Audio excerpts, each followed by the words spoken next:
Hello, everybody. Just a little background of who and what SIANI is. SIANI stands for the Swedish International Agriculture Network Initiative, and we're a member network based here in Sweden, but focused on international agriculture.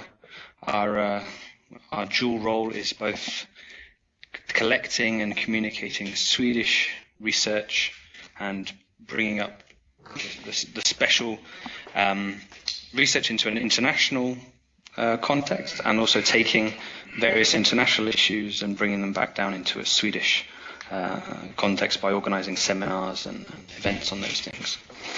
That's SIANI. I'm Matthew Fielding. I also work at the Stockholm Environment Institute, and I'm here to talk a little bit about food printing. It's not a spelling mistake. It's not meant to be footprinting, and I've spelled it wrong. Okay. So first of all, I thought I would start by trying to find some things we could all agree on here. That is, nature is the basis of our well-being and prosperity. Hopefully, that's okay. That our demand on natural resources has doubled in recent years, so that currently it's 1.5 planets we're using. High-income countries have a much bigger footprint than low-income countries due to their consumption. Business as usual, if we just carry on doing as we're doing, we need 2 planets by 2030. And then finally, we can reduce our footprint by producing more with less and consuming wiser and better. And I think that's the most important thing with regards to my talk this morning.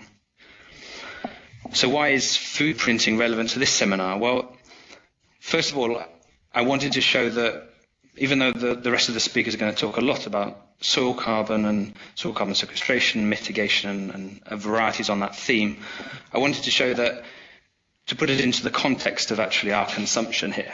It's very important to see that soil carbon is just one of the techniques that we're able to use to mitigate the emissions that we make. I wanted to also show that the scale of benefits we can hope to see from various types of soil carbon sequestration methods, and compare that to the emissions that we make, which is a very important comparison to do.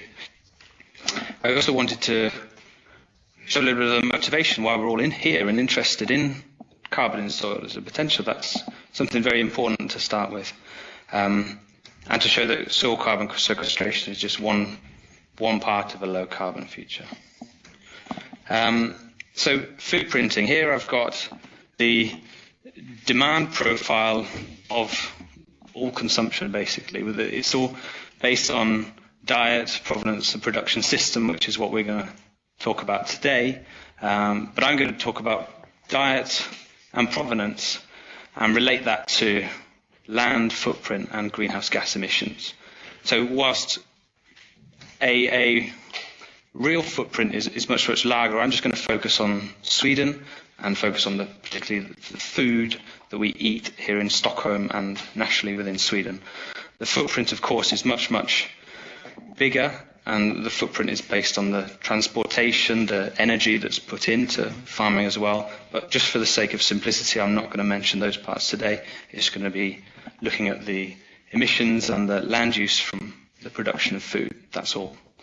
I should also point out at this point that I use the term global hectares, although I've changed it into global kilometres, and that's an average term of productivity based on arable land, forests, fishing waters, so that it's an averaged figure of productivity to give us a frame of reference. But obviously in higher productive areas, that takes less land to produce the same amount as in low productive areas. You need more land. But the term I use is averaged, so that it can give us just a general idea of the size of the footprint we're making through our diets. So let's start here. Stockholm's food print, that's the footprint of all the food that we eat in Stockholm, is 28,500 kilometres squared in terms of area. And that's according to the Stockholm Environment Institute, have a model called REAP, which models these traditions. Stockholm County's land area footprint is 6,789 kilometres squared. So you can already see that there's a little bit of a disparity between, if we talk about food self-sufficiency, it would be impossible for everybody living in Stockholm to produce the food that they needed within the county itself. So actually, in order to do this, we would need to use, based on this average productivity, we would need to use all of Uppsala, Södermanland and Västmanland to produce the amount of food to feed the city of Stockholm. However, if we were to include those extra areas of land, we would add an extra 830,000 people. Therefore, we'd need an even bigger section of land to feed all those people. And this is making the presumption that all of that land area can be used for food production, which of course it can't, because there's roads and there's urban settlements and things like that. If we look at using the Eureka model, which you can find online as well, look at Sweden's food print. Again, that's the footprint of the food we eat only. It's 145,000 kilometres squared. And you can dispute me if you want, but Sweden's agricultural land, broadly terms, is about 30,930 kilometres squared. So therefore, Sweden needs, in theory, 78% more agricultural land to be food self-sufficient, i.e. to produce all the food that it consumes within the borders of Sweden. Obviously, Sweden can't grow bananas in Sweden, so you have to understand that this is slightly theoretical. If we look at biocapacity, which is just to compare this, the biocapacity includes forestry, it includes arable land, grazing land, all of the basically productive areas, so everything short of mountain tops is included. But if you were to remove the water in the forests, if we just talk about the food that can be grown, Sweden is obviously over half of it is forest. So if from this 280,000 kilometres squared, you remove the fishing waters and forests, you're left with about 106,000 kilometres squared. And even with this model, it shows that Sweden needs 27% more agricultural land to maintain its level of production. So what I'm trying to say by showing these two different models and two different results is that it still shows the same trend, that Sweden is not able to produce the amount of food it consumes. That's the key message. So of course, where does Sweden get its food from? Well, it imports quite a lot, just as almost all of the developed countries do. It uses markets to acquire the additional production, and some inaccurate data that we have is that there's 1,500 kilometres squared of Brazil that's used, 1,300 of China and USA. But these statistics are just based on import-export figures, so they don't really account for where products have been re-exported, or they've been imported to one country, manufactured into another product, and then exported to another EU country. And they don't take into account things like palm oil, which is used as an ingredient in foods that's also imported. So the import-export figures are quite inaccurate. And actually, research from the SCI shows that the Brazilian soy footprint alone for Sweden only is 1,000 square kilometres. So that's just soy, that's not coffee, that's not fruits, that's not anything else. So these import-export figures, you have to imagine they're much, much bigger than they are. So in this context of massive ecological footprints and high demand for fertile lands, I think the opportunity that we're going to talk about today of increasing soil carbon stocks and mitigating atmospheric carbon is enticing.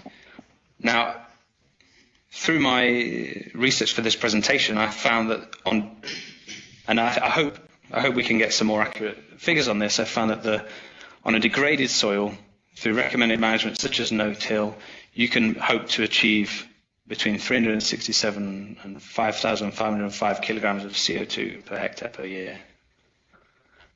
For the sake of this presentation, I am going to use the higher figure and just play around with the figures just to see if, with that rate of sequestration, in what terms of footprint does Sweden need to mitigate its emissions based on food.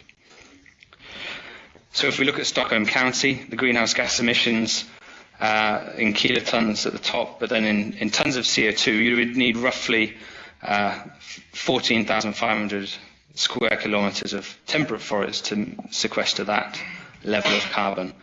And if we look at Sweden, it produces roughly, for the food consumed in Sweden, it's roughly the same as 5.2 coal-fired power stations. And this is just the food that's eaten. It's not the transport. It's not any of these other figures.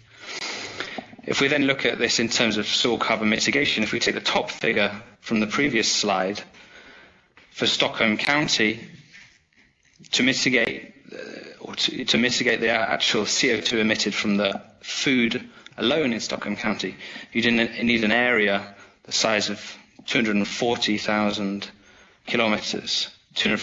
square kilometers at the high rate of mitigation to basically be at zero. And obviously that's presuming you have heavily degraded lands that you can whack in a lot of carbon, which obviously we don't have in Sweden. So the point I'm trying to get across is that this is just theoretical. What I'm trying to show is that there is massive footprint from the way we consume food just now and the way we live, and that soil carbon is one of a suite of techniques we can use to balance these things. So, and I think this is the other key point, is that if you're talking about soil carbon sequestration like we're here today, and we'll hear about how you can you can produce food whilst increasing the carbon stocks in the soil, that can all be thrown away by having inefficient transportation to markets, by transporting these things over the world long distances, through food waste at the other end. So even if you make gains in terms of putting carbon in the soil, you can also have larger emissions on the consumption side, which just take away the value of any kind of carbon positive strategy you have.